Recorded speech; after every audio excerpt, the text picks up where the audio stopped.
उनकी इस विषय का जिक्र आते ही बोलती बंद हो जाती है। साथियों, पश्चिम एशिया में बनी परिस्थितियों पर मैंने आज लोकसभा में अपना वक्तव्य दिया है। दुनिया में जहां भी युद्ध हो रहे हैं वो भारत की सीमा से दूर है, लेकिन आज की व्यवस्थाओं में कोई भी देश युद्धों से, दुष्प्रभाव से दूर रहे, ऐसा संभव नहीं होता।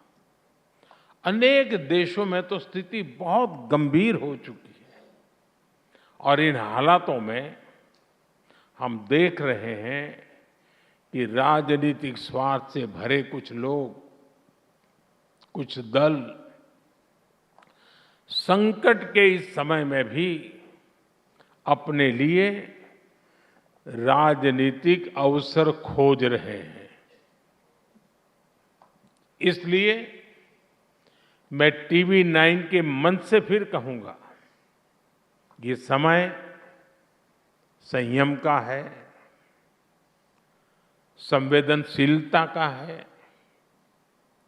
हमने कोरोना महासंकट के दौरान भी देखा है, जब देशवासी एकजुट होकर संकट का सामना करते हैं तो कितने सार्थक परिणाम आते हैं। इसी भाव के साथ हमें इस युद्ध से बनी परिस्थितियों का सामना करना है। साथियों, दुनिया की हर उथल-पुथल के बीच भारत ने अपनी प्रगति की गति को भी बनाए रखा है।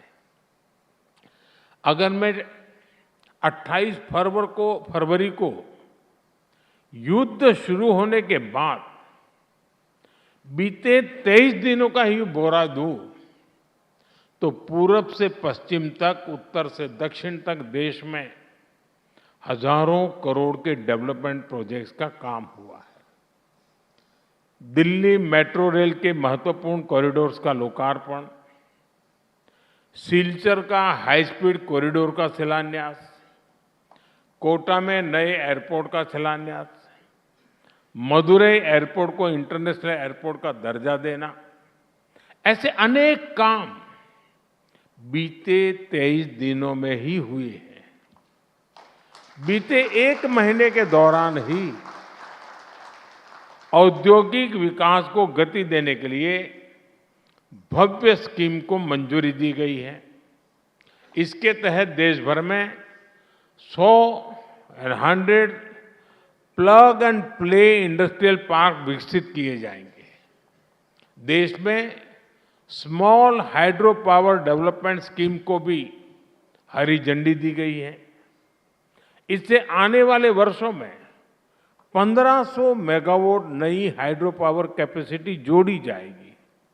इसी दौरान जल जीवन मिशन को साल 2028 तक बढ़ाने का निर्णय लिया गया है। किसानों के हित में भी अनेक बड़े निर्णय लिए गए हैं। बीते एक महीने में ही पीएम किसान सम्मान निधि के तहत 18,000 करोड़ रुपए से अधिक सीधे किसानों के खाते में ट्रांसफर किए गए हैं। और जो हमारे एमएसएमईज हैं, जो हमारे निर्यातक हैं, उनके लिए भी करीब 500 करोड़ रुपए के राहत पैकेज की भी घोषणा की गई है। ये सारे कदम इस बात का प्रमाण है कि विकसित भारत बनाने के लिए देश कितनी तेज गति से काम कर रहा है।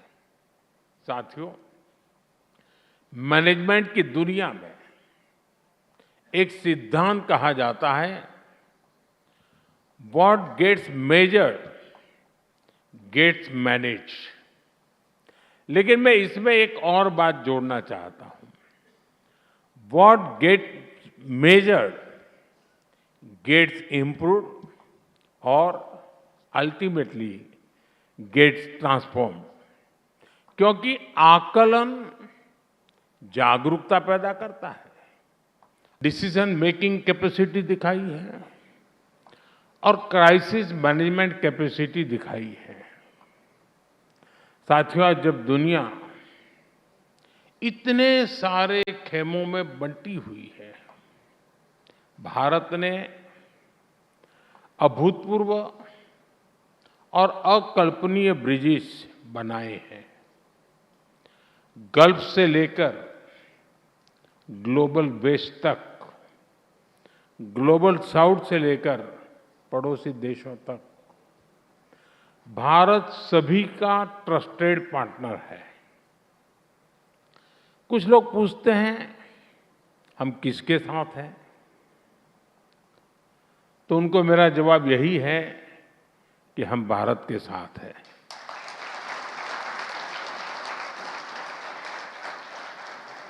हम भारत के हितों के साथ हैं, शांति के साथ है, संवाद के साथ है। साथियों, संकट के इसी समय में जब ग्लोबल सप्लाई चेन्स डगमगा रही है, भारत ने डाइवर्सिफिकेशन और रेजिलियंस का मॉडल पेश किया है। एनर्जी हो, फर्टिलाइजर हो या एसेंशियल गुड्स, अपने नागरिकों को कम से कम परेशानी हो, इसके लिए भारत ने निरंतर प्रयास किया है और आज भी कर रहे हैं। साथियों, जब राष्ट्रनीति ही राजनीति का मुख्य आधार हो, तब देश का भविष्य सर्वोपरि होता है। लेकिन जब राजनीति में व्यक्तिगत स्वार्थ हावी हो जाता है, तब लोग देश के फ्यूचर के बजाय अपने फ्यूचर के बारे में सोचते हैं। आप जरा याद कीजिए, 2004 से 2010 के बीच क्या हुआ था। तब कांग्रेस सरकार के समय पेट्रोल, डीजल और गैस की कीमतों का संकट आया था और तब कांग्रेस ने देश की नहीं बल्कि अपनी सत्ता की चिंता की। उस वक्त कांग्रेस ने 1,48,000 करोड़ रुपए के ऑयल बॉन्ड जारी किए थे और प्रधानमंत्री मनमोहन सिंह जी ने खुद कहा था कि वो आने वाली पीढ़ी पर कर्ज का बोझ डाल रहे हैं। ये जानते हुए भी कि ऑयल बॉन्ड का फैसला गलत है, जो रिमोट कंट्रोल से सरकार चला रहे थे, उन लोगों ने अपनी सत्ता बचाने के लिए ये गलत निर्णय किया, क्योंकि जवाबदेही उस समय नहीं होनी थी। उस बॉन्ड पर रीपेमेंट 2020 के बाद होनी थी। साथियों, बीते 5-6 वर्षों में हमारी सरकार ने कांग्रेस सरकार के उस पाप को धोने का काम किया है और इस धुलाई का खर्चा कम नहीं आया है। ऐसी लॉन्ड्री कभी आपने देखी नहीं होगी। 1,48,000 करोड़ रुपए की जगह देश को 3 लाख करोड़ रुपए से अधिक की पेमेंट करनी पड़ी, क्योंकि इसमें ब्याज भी जुड़ गया था। यानी हमने करीब करीब 2 गुनी राशि चुकाने के लिए मजबूर हुए। आजकल कांग्रेस के जो नेता बयानों की मिसाइलें दाग रहे हैं, मिसाइल आई तो टीवी 9 को मजा आएगा।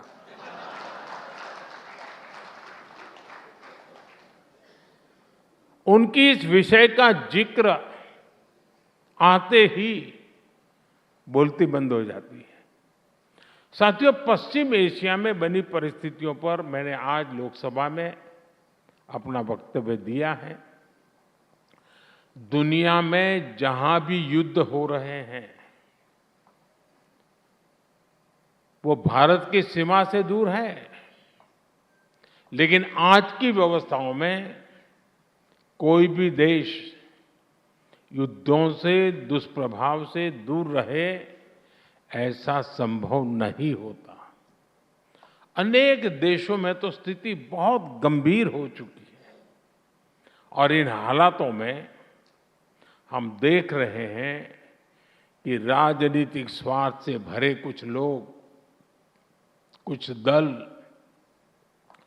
संकट के इस समय में भी अपने लिए राजनीतिक अवसर खोज रहे हैं।